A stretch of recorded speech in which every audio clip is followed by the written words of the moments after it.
आज की क्लास में हम आणविक द्रव्यमान या अणुभार किसे कहते हैं उसके बारे में बात करेंगे और अणुओं का आणविक द्रव्यमान या अणुभार कैसे ज्ञात करते हैं वो हम सीखेंगे। तो क्लास स्टार्ट करते हैं। आज का अपना जो टॉपिक है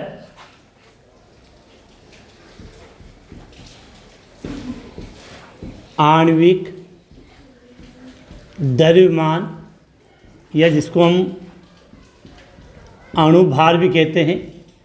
आणविक द्रव्यमान या अणुभार इंग्लिश में कहें तो मोलिकुलर मास या मोलिकुलर वेट, मोलिकुलर मास या मोलिकुलर वेट।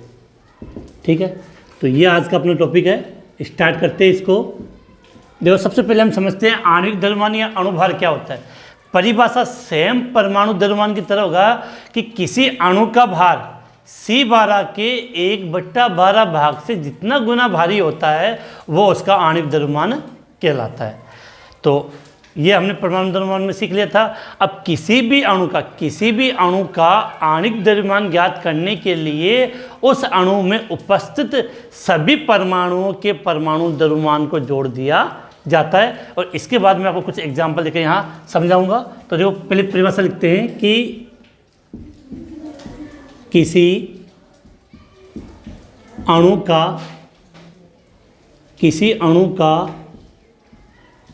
आणविक द्रव्यमान, किसी अणु का आणविक द्रव्यमान कार्बन 12 समस्थानिक, किसी अणु का आणविक द्रव्यमान कार्बन 12 समस्थानिक के, किसी अणु का आणविक द्रव्यमान कार्बन 12 समस्थानिक के 1/12 भाग से 1/12 भाग से जितना गुना भारी होता है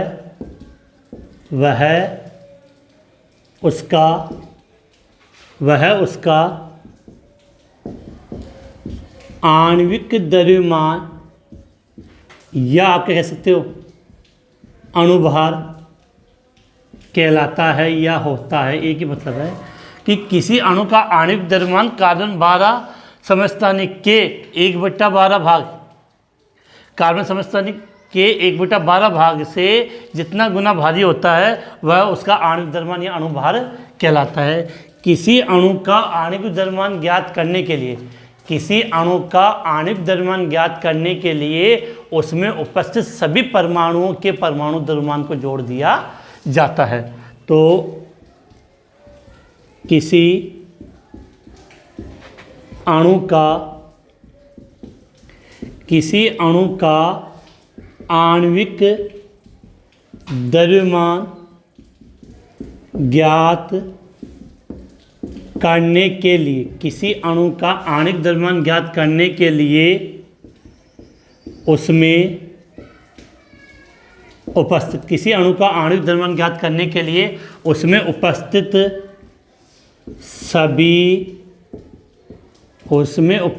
सभी परमाणुओं के परमाणु द्रव्यमान को आपस में जोड़ दिया जाता है।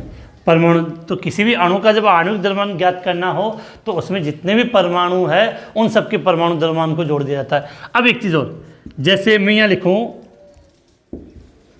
मेथेन का, समझते मेथेन का आणविक द्रव्यमान, जब मेथेन का आणविक द्रव्यमान ज्ञात करेंगे तो कितना था 16। अब बात है कि सर 16 के आगे क्या लगता है, तो आणविक द्रव्यमान भी तो एक तरह का परमाणु द्रव्यमान ही है, तो इसके आगे हम क्या लगाते हैं यू, एकीकृत द्रव्यमान, जिसको क्या इंग्लिश में कहता है यूनिफाइड मास, जिसे यू के द्वारा रिप्रेजेंट किया जाता है। तो किसी भी अणु या यौगिक के जो आणविक द्रव्यमान या अणुभार को जो रिप्रेजेंट करते हैं उसमें इकाई के रूप में लास्ट में क्या लिखा जाएगा, यू लिखा जाएगा। क्या लिखा जाएगा, यू। तो एक सिंपल सी डेफिनेशन थी, इसके बाद हम कुछ इसके एग्जाम्पल की प्रैक्टिस करते हैं, जिससे हम ये सीख पाएँ कि अणुओं का आणविक द्रव्यमान कैसे हम ज्ञात करेंगे। इसका स्क्रीनशॉट लें, उसके बाद हम आगे बात करते हैं। इसके बाद जो आगे बात करते हैं, मेरा देखते हैं यहाँ से, जैसे मैं कुछ एग्जाम्पल लिख रहा हूँ, वो समझना है कि हम कैसे इनका ज्ञात करते हैं। हाँ, एक चीज़ सिंपल सी बात है, आणविक द्रव्यमान आप तभी ज्ञात कर पाओगे जब आपको तत्वों का क्या पता हो, परमाणु द्रव्यमान पता हो। जैसे एग्जाम्पल हम यहाँ से समझते हैं, जैसे एक एग्जाम्पल में लिख रहा हूँ यहाँ पे नंबर 1, जैसे प्रश्न सीधा दे दिया कि मेथेन का, अब मेथेन का फॉर्मूला क्या होता है, CH4, ये तो आना चाहिए। मेथेन का आणविक द्रव्यमान, मेथेन का हमें क्या निकालना है, आणविक द्रव्यमान या अणु बल। देखो सीधी बात है, पहले मेथेन का फॉर्मूला लिखो CH4। अब आपको पता होना चाहिए कार्बन का परमाणु द्रव्यमान। तो देखो ये मैंने आपको लिखाया था, कार्बन का परमाणु द्रव्यमान होता है 12U और हाइड्रोजन का परमाणु द्रव्यमान होता है 1U। क्लियर होगा, याद लिखवाया था अलग से, आपको याद करवाया था कि कार्बन का परमाणु द्रव्यमान 12 होगा और हाइड्रोजन का परमाणु द्रव्यमान 1 होता है। तो देखो कार्बन कितना 1 है, तो सीधी बात इसका कितना हो जाएगा 12। फिर नेक्स्ट जब भी तत्व आ गया तो जोड़ेंगे तो प्लस का निशान लगा दिया। हाइड्रोजन कितने 4, एक हाइड्रोजन का कितना होता है 1, तो कितना हुआ 12 4 16। तो मेथेन का आणविक द्रव्यमान कितना आया 16। मेथेन का आणविक द्रव्यमान कितना आया 16 आया। अभी इसके बाद दूसरे स्टार्ट करें, एक और एग्जाम्पल है यहाँ पे, इस बार मैं लिख रहा हूँ सल्फ्यूरिक अम्ल। सल्फ्यूरिक अम्ल फॉर्मूला क्या होता है इसका, H2SO4। सल्फ्यूरिक अम्ल का आणविक द्रव्यमान, क्या लिखा, सल्फ्यूरिक अम्ल का आणविक द्रव्यमान। अरे वो सल्फ्यूरिक अम्ल का ज्ञात करना है तो 3 चीज़ें इसके अंदर है, hydrogen, sulphur, oxygen. Hydrogen, sulphur, oxygen. Hydrogen का कितना होता है 1, सल्फर का कितना होता है 32 और ऑक्सीजन का कितना होता है 16। लगभग आप याद करो, जो परमाणु द्रव्यमान होता है वो परमाणु क्रमांक के डबल के लगभग 19-20 हो सकता है उसमें। तो ये बिल्कुल हाइड्रोजन का 1, सल्फर का 32 और ऑक्सीजन का 16। अब तो आप इसको हल कर सकते हो, कितने हाइड्रोजन है 2, H2SO4 का ज्ञात करना है, तो हाइड्रोजन कितने 2 और एक हाइड्रोजन का 1, सल्फर 1 ही है तो सल्फर का कितना होता है 32, ऑक्सीजन कितने 4, एक ऑक्सीजन का होता है 16। इसको आप मल्टीप्लाई, जोड़, बाकी गुणा भाग कर सकते हो। कितना आएगा कमेंट्स में इसका आंसर, जल्दी स्पीड से। तो इसका आप टोटलिंग करोगे तो आपका आंसर आ जाएगा 98U। तो सल्फ्यूरिक अम्ल H2SO4 का आणविक द्रव्यमान कितना हो गया 98U आ गया। इसके बाद थोड़ा सा बड़ा कंपाउंड ले लेते हैं, एग्जाम्पल दोगे। और एग्जाम्पल नंबर 3, ग्लूकोज। क्या लिखा है मैंने, ग्लूकोज। ग्लूकोज का आणविक द्रव्यमान किसकी बात करें हम, ग्लूकोज का सूत्र क्या होता है पहले कमेंट्स में बताइए।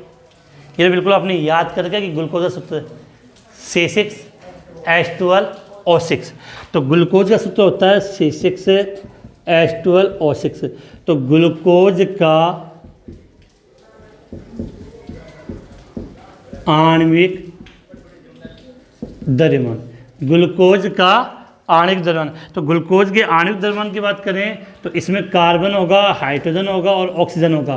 कार्बन का कितना होता है 12, हाइड्रोजन का होता है 1 और ऑक्सीजन का कितना होता है 16। कार्बन का 12, हाइड्रोजन का 1 और ऑक्सीजन का कितना होता है 16 होता है। अब देखो अभी यहाँ पे हम बात करें तो ग्लूकोज का लिखें C6H12O6।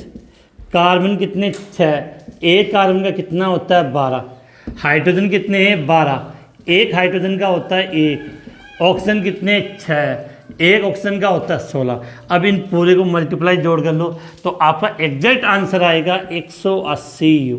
ये तो मुझे एग्जैक्ट याद है कि मेथेन का 16 होता है, सल्फ्यूरिक अम्ल का 98 होता है, ग्लूकोज का 180 होता है। तो इस प्रकार से हम किसी भी यौगिक का क्या ज्ञात कर सकते हैं, आणविक द्रव्यमान। क्लियर है, इसका स्क्रीनशॉट लें। इसके बाद ग्राम आणविक द्रव्यमान या ग्राम अणुभार किसे कहते हैं उसके बारे में बात करते हैं, जल्दी से इसका स्क्रीनशॉट।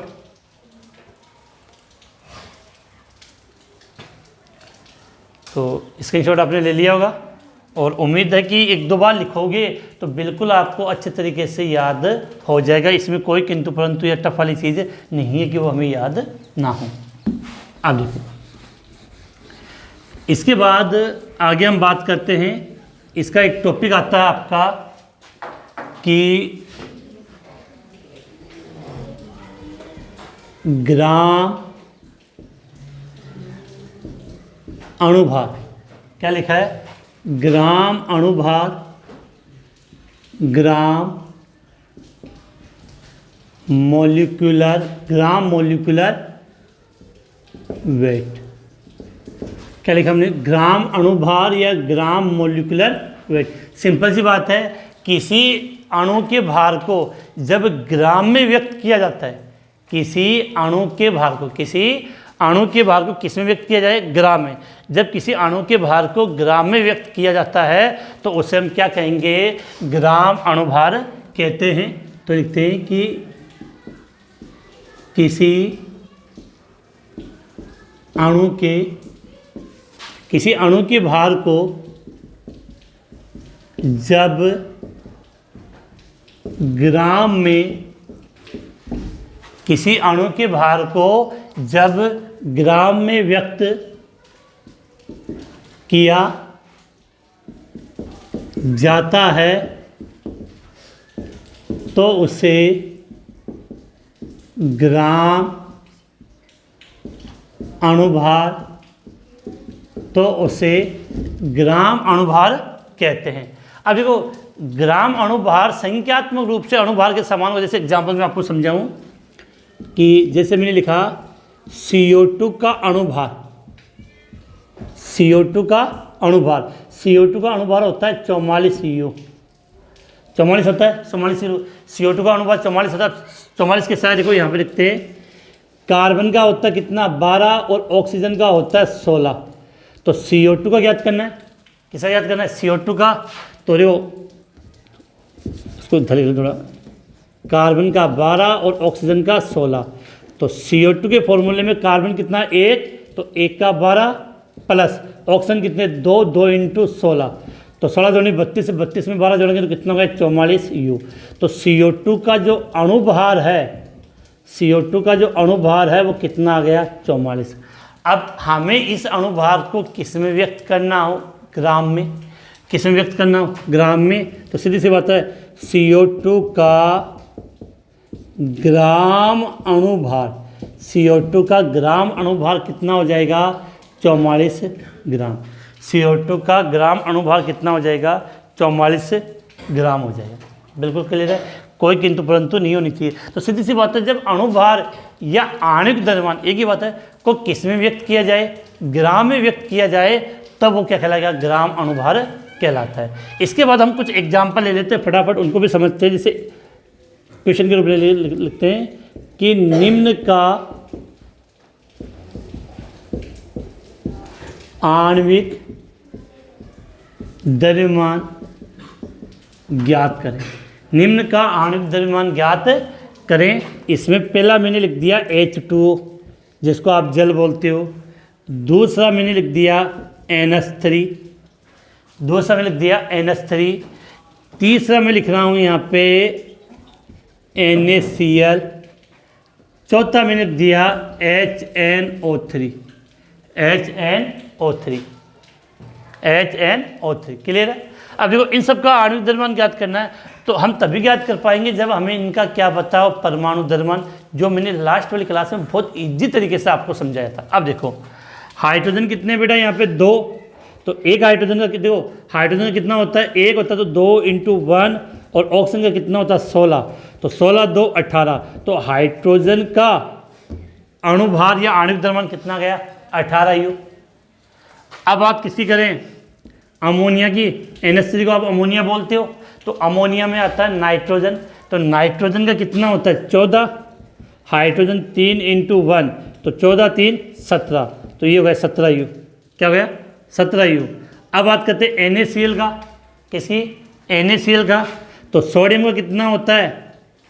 23 और Cl का होता है 35.5। तो ऐड कर लो, 5 8 58.5। तो NaCl सोडियम क्लोराइड का कितना हो जाएगा? 58.5। और ये बड़ा U है, इसको 4 में समझा। U का मतलब यूनिफाइड मास, रिप्रेजेंट करते हैं एटॉमिक मास यूनिट या एएमयू के द्वारा हम रिप्रेजेंट करते हैं। लास्ट वाला मैंने क्या लिखा है, HNO3। ये HNO3 आपके लिए, इसको हल करके इसका जो आणविक द्रव्यमान आए वो नीचे दिए गए व्हाट्सएप नंबर पर सेंड कर दें, जिससे मुझे पता चल जाएगी आपको कितना समझ में आया है। तो आज की इस क्लास में थोड़ा सा टॉपिक हमने इसको क्लियर किया था, वो था आपका अणुभार या आणविक द्रव्यमान। तो आज की क्लास यही समाप्त करते हैं। कल की क्लास में हम मोल कंसेप्ट के बारे में पढ़ेंगे, जो काफ़ी इम्पोर्टेंट है और इससे काफ़ी ज़्यादा सवाल अपने एग्जाम में पूछ लिए जाते हैं। इससे काफ़ी सवाल है वो अपने एग्जाम में आते हैं, मोल कंसेप्ट। और काफ़ी बच्चों को इसमें कन्फ्यूजन होता है, तो बिल्कुल इजी और सिंपल लैंग्वेज में हम पढ़ेंगे। तो बिल्कुल सिंपल तरीके से पढ़ेंगे, जिससे मोल कंसेप्ट में या मोल अवधारणा में आपकी कोई परेशानी ना। तो क्लास समाप्त करते हैं। जय हिंद, जय भारत।